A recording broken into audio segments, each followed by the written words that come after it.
የማይበገር አረንጓዴ ኢኮኖሚ ልማት ግንባታ ተግባራቶችን የልምድ ልውውጥ ለማድረግ ነውና ተግባሪ ተቋማት የምትባሉት የመጣችሁት የተጠራችሁት በሙሉ የከተማውም የወረዳውም ሴክተር መስሪያ ቤቶች ወደ 12 የሚሆን ሴክተር መስሪያ ቤት በአየር ንብረት ላይ ተግባሪ ተቋማት ወይም ባለድርሻ አካላት ወይም ደግሞ የስራ ተግባራቶችን ከመደበኛ እቅዳችሁ ጋር አቅዳችሁ እየሰራችሁ እንዳለ እዚህ የመጣው በሙሉ ዛሬ የቴክኒክ ኮሚቴ ነው ማለት ነው።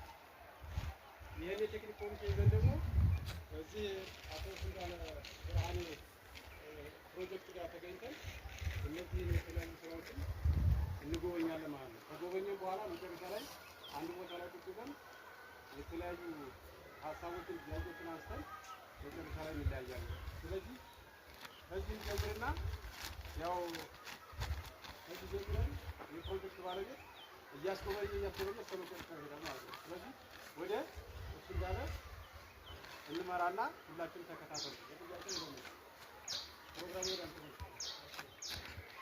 እንኳን ሰላም መጣ እሱ ነው ነገር ባለቤት ነው እንደዚህ ሰልፈት ነው ለምን ድጋፍ ትራፊክ ነው አሁን ግን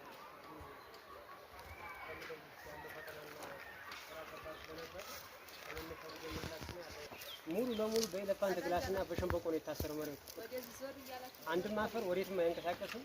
ከጫፍ ጀምሮ ታች መጨረሻ ድረስ እስከምደርሱ ድረስ ሙሉ ለሙሉ ተያዘ። አልፎ ደግሞ በሙዝ ታስረዋል። አንዳንድ ቦታዎች ላይ ያው የሚያስፈልግ ለእናንተ መቼም አይናገርም እንደ ሙያ የምታዩትም ስለሆነ ያው የምናገረው ነገር ሳይሆን እንደዚህ ጀምሮ ነው መሬት ድኖ ከዛ ወደ ተግባር የተገባው። በጣም ትልቅ ወጪና ትልቅ መስዋዕትነት የተከፈለበት ስራ ነው። አሁን ዝም ብለን እንደምናየው አይደለም።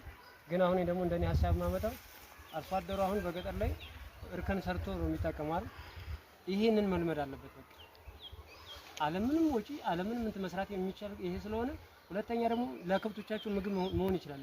እዛው ላይ ወተት የሚኖራቸው ብዙ ነገር ስለሚችል ይሄን እንደተሞክሮ ካየን ይሄን ሳር ማስፋት እንችላለን። ዘሩም ለተወሰኑ አርሶ አደሮች ማባዛትን ስለምንችል በዚህ በኩል ችግር የለውም። ይሄን ይዘን ነው የምናልፈው። ወደ ታች ወዳለው ነገር ደግሞ እንረዳ። ያው እነዚህ ምክንያቶች ደግሞ የወይን ዛፎችም በብዛት አሉ፣ የደለማ ዛፎችም አሉ፣ አትክልትና ፍራፍሬዎችም ያው የቦታው ጥበት ችግር ምክንያት ያው እንደምታዩት የቆምንበት ነው ያለው። ይሄ ብዙ የሚያሰራ ስራ አይደለም። ያ ነው አሁን በቅርብ የሚቀረፍ ይመስለኛል። ከዛ ውጪ ይሄን ስራ ሰራ እውነት ለመናገር በስንሹ አንድ ነው የሚያለው። ያው ድጋፍ እንደ ግብርናም ድጋፍ አለ፣ ከተማ መስተዳድሩም ድጋፍ አለ። ገበያ ሲሉ እንዳለ ሆኖ ያው አንዳንድ ገበያ ሴቶች አሉ፣ የቦታ ጥበቶች ናቸው ስራዎች ያደርጉ። እንደምታዩት ያው ቴክኖ ሰርቭ የጄዲሲ ኢትዮጵያ የጠብታ መስኖ ከሙሉ ለሙሉ ዝርጋታው ተዘርግቷል። እዛ ቦታ ላይ ችግኝ ማፍሰስ አይቻልም። ከዛም አልፎ ደግሞ ያው በመራቤት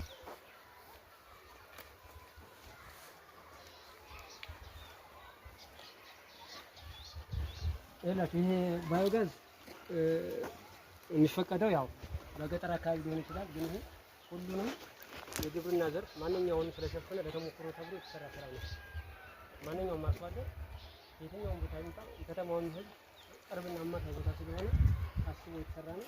ይሄ ብቻ አይደለም፣ ደግሞ ከግብርና ጽሕፈት ቤት ደግሞ በርኒ ኮምፖስት አሁን ያው በባህላዊ እንትን ግንዛቤ ተፈጥሮ ይሰራ ተብሎ ነበር። በዘመናዊ መንገድ ለመስራት የታሰበ ነው። በቅርብ ሰዓት ይጀምራል። ግን ቦታ ስለሌለ የቦታው ከተመቻቸ ያ የሚያልቅና የሚሰራ ይመስለኛል። በዚህ ልክ ነው የሚሆነው። ከዛ ውጪ ይሄ ስራ በሰፊ ትልቅ ፕሮጀክት ነው። እውነት ነው የምነግራችሁ። ወደ በጀት መንግስት እንደዚህ አይነት አትክልትና ፍራፍሬ የሚሆን ወደ ስራው ሲሰራ ትልቅ በጀት አውጥቶ ነው። በአንድ ግለሰብ የሚሰራ ተቋም አይደለም። ትልቅ ተቋም ነው እንደኔ ነው የማውቀው። ስለዚህ በዚህ ልክ ነው ይሄን በጋራ ሆነን የምናሰፋበት ነገር መፈጠር ያለበት። ስትመጡ ባህላዊ ቀፎ እንትኖች አሉ፣ እነሱን ወደ ዘመናዊ ይቀየራሉ። አሁን ማቴሪያሎች አሉ። ፍጥረም ከግብርናም ደግሞ ከእንስሳት ላይ እንስሳት ህግ ላይ የሚገኙ ማቴሪያል ካለ እናደርጋለን። ከዛ ውጪ ደግሞ ያው እነሱ ጋር ምን አለ ደግሞ የማር መጥመቂያ ማሽን አለ ይመስለኛል። ማጣሪያ እሱ ማጣሪያ የኛ አርሶ አደር ማር እየመጡ ለማንኛውም ማህበረሰብ በርከሽ ሸጦ የሚወጣው እንደሱ አለ ማለት ነው። እሱ ተጣርቶ ይሞከርና ሁሉም አርሶ አደር ያለው እዚህ እንደተሞክሮ የተደረገ የሚሰፋበት ነገር ቢደረግ የተሻለ ነው። አሁን እዚህ ያልኳችሁ ነገሮች በሙሉ እዚህ ግቢ ውስጥ ይገኛሉ። በከተማ ግብርና ዘር ከብት ማርለም ወተት ላም በሉ ይችላል። ከዚህ ጋር ተያይዞ እዚህ ጋር እንሰራለን። ዘመናዊ ቀፎ ነው እሱም አለ። የጄዲሲ በጠብታ መስኖ ነው ሁሉ ነገር አለ። የወበል ዛፎችና የደን ልማትና አትክልትና ፍራፍሬ ሁሉም የታሰበው ሁሉ ግቢ ውስጥ አለ። ስለዚህ አሁን ለማስፋት የሚያስፈልገውን ነገር ከተቀረፈ በሰፊው መስራት እንችላለን። እናንተም ይልመድባችሁ። እውነት ለመናገር እኔ ጋር ብቻ ሳይሆን እንደኔ ወጣት ለማምጣት ማበረታታትና ድጋፍ ስለሚያስፈልግ ይሄ ከተደረገ ማንኛውም ሰው መስራት ይችላል ብዬ ነው የማስበው። ያው ያለው ነገር ይሄ ነው። እስኪ ወዛኛው ጋር እንሂድ። እቺ ባዮጋዟ በቅርብ ሰዓት ስራ ትጀምራለች። አሁን በቅርብ ነው ግንባታ ያለቀው።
ዛፍ ሆነ ባንዳ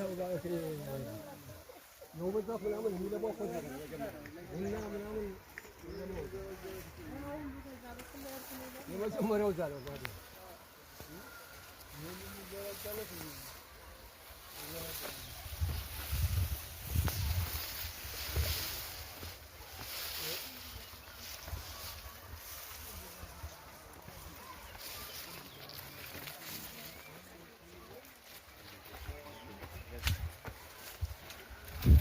አሁን ይሄ ምን አለ መሰላችሁ? አሁን ሙዝ ገበያ ነው። ከዚህ ውጪ ደግሞ እዚህ ጎድጓዳ ቦታ ላይ እነዚህ ሙዝ ምርጥ ዘር አልነበሩም ነበር። ከዚህ በፊት የኬንያና አበሻ ሙዝ ነበረ። አሁን ግን ግብርና ካመጣው የሙዝ ዘር ላይ ደቡብ ዝርያ ይመስለኛል ምርጥ ዘር ነው። ከዛ መጥቶ ደግሞ እነኚህ መሀል ላይ የተተከሉት ትንንሽ ሙዞች እነኛ ሲጠፉ ይሄኛው እንዲተካ አድርገን እነሱን አድርገናል። አሁን ለቀጣይ ደግሞ ምርጥ ዘር በሰፊው ለማስፋት ነው የታሰበው። ከዚህ የሄደ ደግሞ ለአርሶ አደርም ለከተማው ማህበረሰብም ለማዳረስ ታስቦ የተሰራ ስለሆነ አሁን ባለችው መሬት ላይ ተጠቅሞ ስራ መስራት እንደሚቻል አሁን የምታዩት ነገር ነው። አይሾ በዚህ በጥብቅ ቦታ ብዙ ነገር መስራት ይቻላል። መሬቱን በደንብ አድርገን ተጠቅመንበታል። ይሄ ብቻ አይደለም፣ ወደታች ደግሞ ያለውን የምናየውና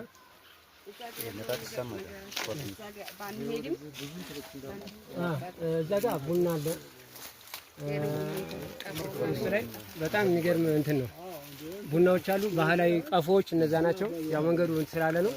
እነዛ ባህላዊ ቀፎዎችን ወደ ዘመናዊ ቀፎ እንቀይራለን። አሁን ቅድም እዛ ጋር ያልኳችሁ በዚህ መንገድ ስለሆነ እዛ ጋር በጣም ያፈሩ ቡናዎች በጣም ደረጃቸው ምርጥ ዘር ናቸው። እነሱን አሁን እያዘጋጀን የሚሄድበት ነገር ነው። በዚህ መንገድ የተዘጋጀው ያም ሁሉም በጠቅላላ በቃ እንደምታዩት ነው።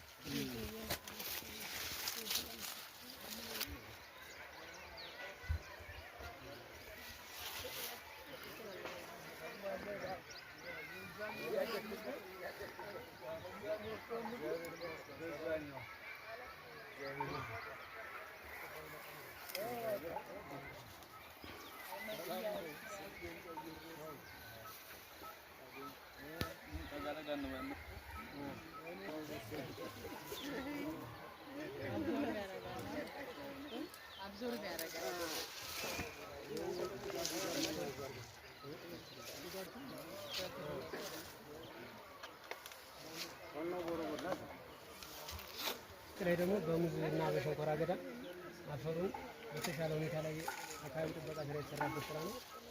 እንደምታዩት ነው። እንደዚህ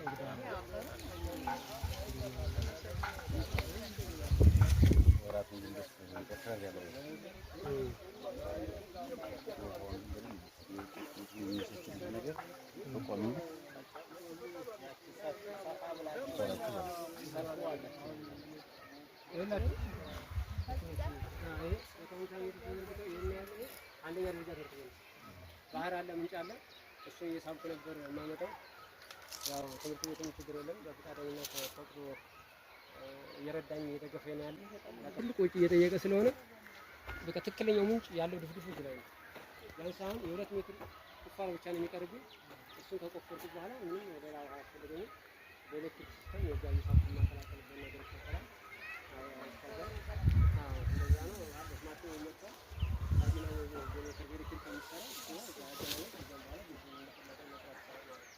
እቅዱ ሰፊ እቅድ ነው። የታሰበለት ሁሉ የተሰራ ነው። ይህን ቦታ እንድታየን ደግሞ አያችሁ ተከታተለ እንጂ ወደቅላላ እንዳለኝ አንድም እንትን መሬት ያደረችልኝ ውስጥ ላይ ቅድም እንዳልኳችሁ ከግብርና የመጣው ምርት ጋር ተረፈ እናነሳለን። ያኛው ከፍ አጥንት ዘር አንቆርጥ እናነሳለን ስለሆነ ያ ምርጥ ዘር ግን በዚህ እናቆያለን ማለት ነው።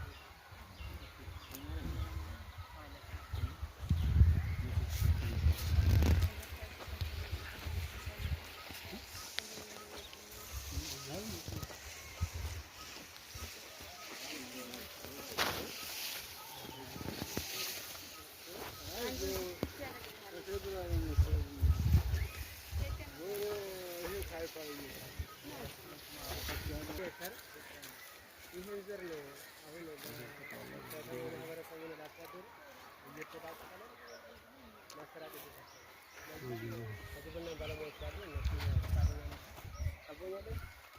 ቦታ የጠበቁ ቦታ የጠየቁ ስራው ነው። ለስራው መልስ ይሰጣል። ይሄ ተዳቀለ የምታሉት መነሳት ሌላ ቦታ ስለዚህ መልስ ለመስጠት ለስራው መልስ ሊሰጠው የታሰበው ስራ ግን መሰራት ስራ ነው። ቅድም ያልኳችሁ ጠቅላላ የግብርና ዘርፎች በሙሉ ከተማ አመራሮች ላይ ተፈራ ነበር።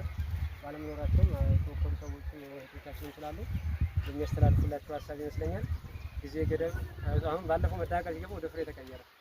ስለዚህ አላግባብ ስለሆነ ለቀጣይም መስራት የሚቻልበት አጋጣሚ ስላለ ይሄ ምርጥ ዘር ደግሞ እንደዚህ እየወደቀ እንደዚህ አይነት እንትን እያለ የተሻለ ዘር ስለሆነ በየቤታችን እያንዳንዳችን ቤት ያለ አቮካዶ እየተቆረጠ በዛ የሚቀየርበት ነገር ማንጎም ያለ ካለ ያልተዳቀለ በዛ መንገድ እናደርግበት ካለ እናደርጋለን። እና በምርጥ መንግስት ነው አሁን አፍሪካ ወይስ መንገድ አሁን የደረቀችበት ወረስ ዳርጋት ይያዝ። ስለዚህ እንደዚህ አይነት ዘሮች ናቸው በሁሉም ግቢ መኖር ያለበት። አለ ምርጥ ዘር ግቢ ውስጥ መገኘትም የለበትም አይደረግም። ስለዚህ እንደዚህ ነው። ስለዚህ ሁላችንም ባለቤት ሆነን የተደጋገፍን ብናሰፋ እኔ ብቻ አይደለም 15 ስራቶች አሉ። አሁንም ያያችሁ የተከተቁ ነው ያሉት። አሁን በሽፍት ነው የሚሰሩት 15 ስራት ወጣቶች መያዝ ማለት በጣም ትልቅ በጀትና ትልቅ ስራ ስለሆነ ስለዚህ ይሄን ታሳቢ ተደርጎ የሚመቻችበት ነገር ቢሆን ስራው የሚሰፋ ይመስለኛል ብዬ ነው የማስበው። ወደዛም ስታልፉ አያችሁት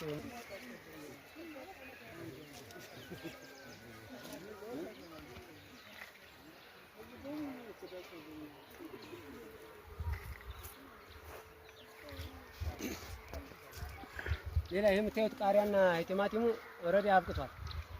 ምንድነው ቀኑን ጨርሷል። ይሄ ፋሲካ ሙሉ ጾሙ ላይ ሲሰራጭ የነበረ ነው። አሁን አረጀ። አሁን ተነቅሎ በአዲስ ነው የሚተከላ የሚጀምረው ማለት ነው እንጂ እንደዛ አልነበረም። ዝርያ ሃይብሪድ ዝርያ ነው። ኤክስፕሎረር ይባላል። ዝርያ በጣም አቃጥላል። የፋኔት ግን አለዛም አሁን እንደምታዩት